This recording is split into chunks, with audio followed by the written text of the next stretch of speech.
waheshimiwa viongozi wa shirika kutoka nyumba kuu, Mheshimiwa mama mkubwa na viongozi wote wa hapa, wapendwa sana wanandugu wafiwa na sisi sote tuliopo hapa, tumsifu Yesu Kristo. Poleni sana kwa kuondokewa na mpendwa wetu. Na kwa namna ya pekee Wakristo kutoka parokia ya Kifanya, mara ya mwisho tulikuwepo hapa tena na leo tuko tena. Mungu ametupenda wanakifanya.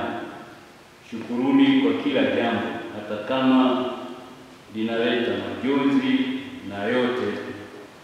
Ni Mungu mwenyewe amependa hivi na mapenzi yake yatimizwe. Ndugu zangu, leo tena tuko hapa.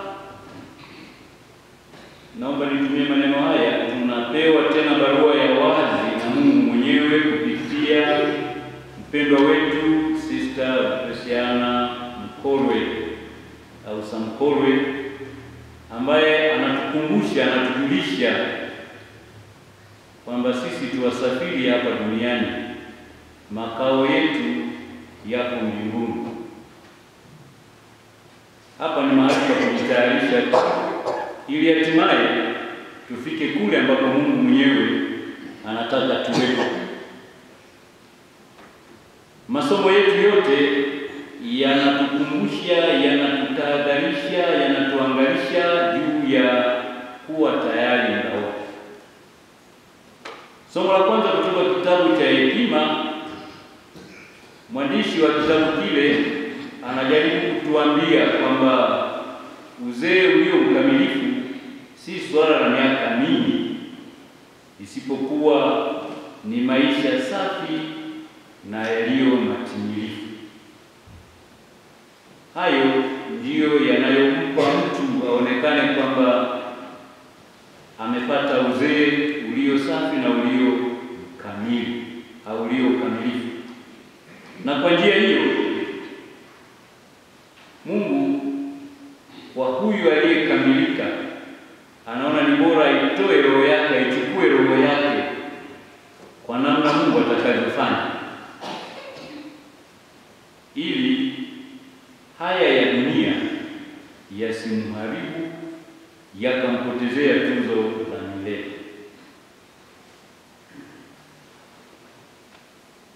Kwa njia hiyo mtu huyu anakamilika kwa sababu ya matendo yake na maisha yake mema. Somo la pili kutoka kitabu cha Ufunuo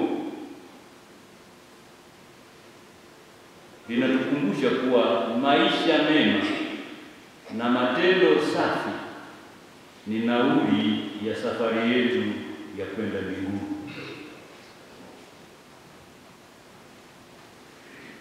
Somo la Injili, kwa mfano wa wale wanawali 10, tunaambiwa tuwe tayari na zana zetu za kutusaidia ili muda na wakati utakapofika tuwe tayari kumlaki Bwana. Kwa masomo haya yote yatupe wazo hili kwamba zana zitakiwazo kwa ajili ya wokovu ziwe tayari muda wote. Zana zitakiwazo kwa ajili ya wokovu ziwe tayari muda wote.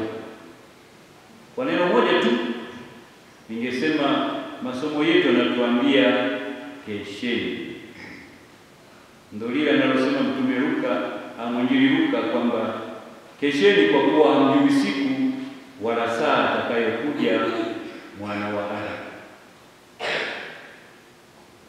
Ndugu zangu, tujue kwamba sisi binadamu na kila mmoja wetu Mungu ana mpango naye, ana sababu yake ya kuwepo hapa duniani.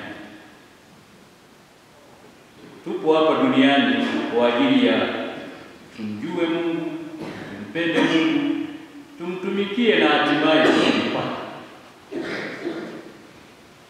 tukakae pamoja naye milele huko mbinguni. Kwa ubatizo wetu tumefanyika watoto wa Mungu na washiriki wa uzima wa milele baada ya maisha yetu hapa duniani. Inategemea tu umeishi Ukristo wako namna gani. Kwa njia ya ufufuko wake Kristo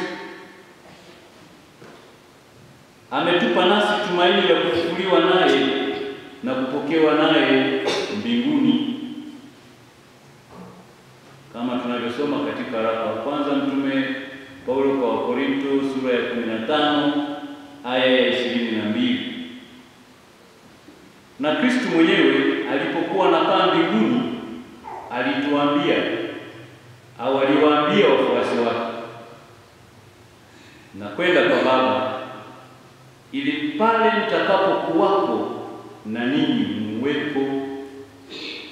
Alirudi kwa Baba kwenda kutuandalia mahali. Anataka sisi sote tukae pamoja naye, tuishi pamoja naye milele huko mbinguni, tuwepo pale ambapo yeye atakuwepo. Kadiri ya Mwinjili Yohane sura ya 14 aya ya 3.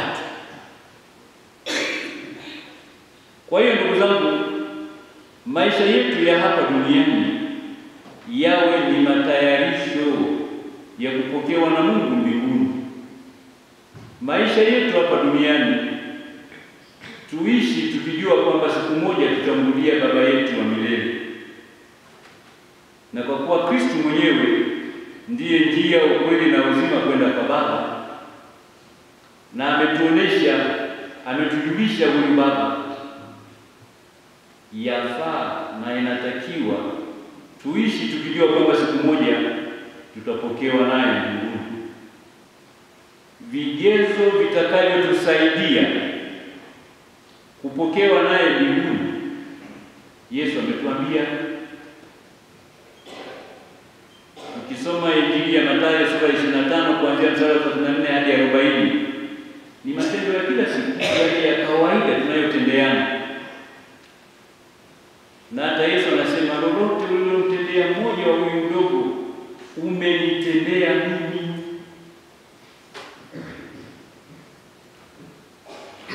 Kwa hiyo tukiishi hapa duniani kama kila mmoja akijua kwamba mimi ni marehemu mtarajiwa, tutaishi vile inavyofaa.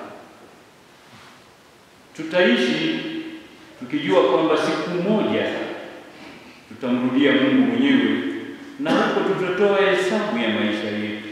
Tumefanya nini tulipokuwa hapa duniani? Akiba ya matendo mema ya Kikristo yawe ndio zana za kutusaidia katika maisha yetu hapa duniani tunapomngojea Bwana.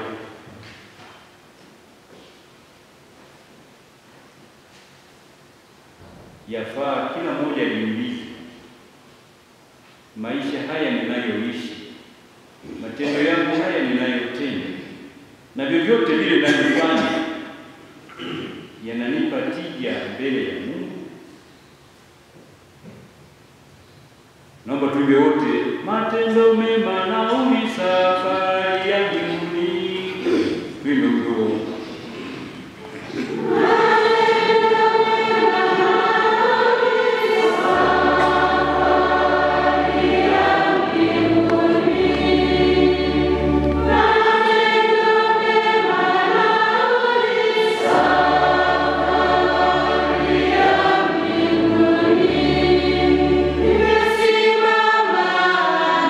Yes.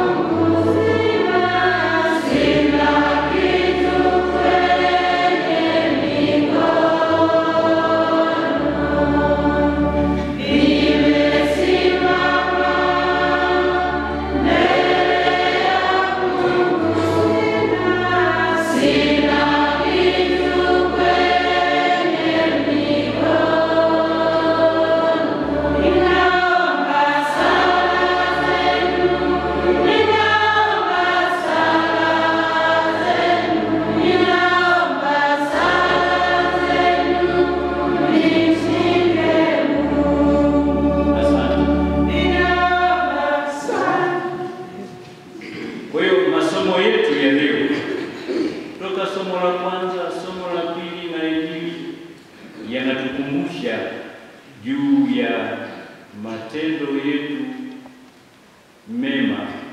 Ndiyo, kama wale wanawali watano wenye busara, ndiyo mafuta ya akiba tunatakiwa tuchukue, ili siku na wakati Mungu atakapotuita twende mbele yake tukiwa na chochote mkononi. Marehemu wetu, ndugu yetu Sister Lucreciana Samkolwe ameumaliza mwendo wake hapa duniani. Vita amevipiga, imani ameilinda. Anamrudia Mungu akiwa mtawa, aliyeupenda utawa wake na kuishi utawa wake. Anarudi mbele ya Mungu akiwa na matendo ambayo ameyachukua mkononi mwake, kama tulivyosikia katika tanzia yake. Ni machache lakini yanayoeleza Ukristo wake, utawa wake na maisha yake ya leo. Bahati nzuri Sister Lucreciana anafahamu kiasi fulani, nimeishi naye. Ukigombana na Sister Lucreciana, wewe una matatizo. Hata kama anajua mambo mengi, anaona mengi, alikuwa ni mtulivu, mkimya, atachapa kazi yake. Basi hakujua kugombana na mtu. Nimeumaliza mwendo, nimeumaliza. Tuombe tuimbe wote.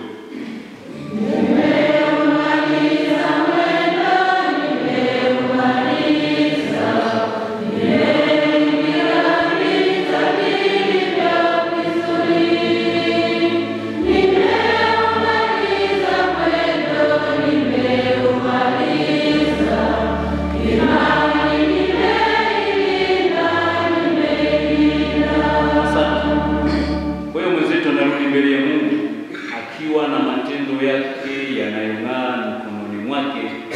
Anatuomba sisi tumwombee mbele ya Mungu ili Mungu mwenye huruma ampokee kwake. Yeye amemaliza kazi, ametimiza kazi hiyo. Sisi tunaunganika naye kwa njia sana. Tumwombee Mungu mwenye huruma amkaribishe katika makao ya milele huko mbinguni. Pamoja na kumsindikiza ndugu yetu, kama nilivyosema mwanzoni, anatupa maswali ya kujiuliza sisi. Ningekuwa mimi leo Mungu amenichukua, ningekuwa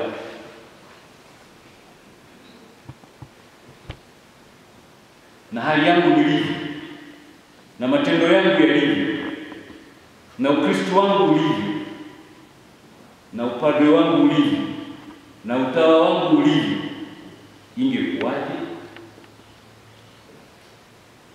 Tumsifu Yesu Kristo.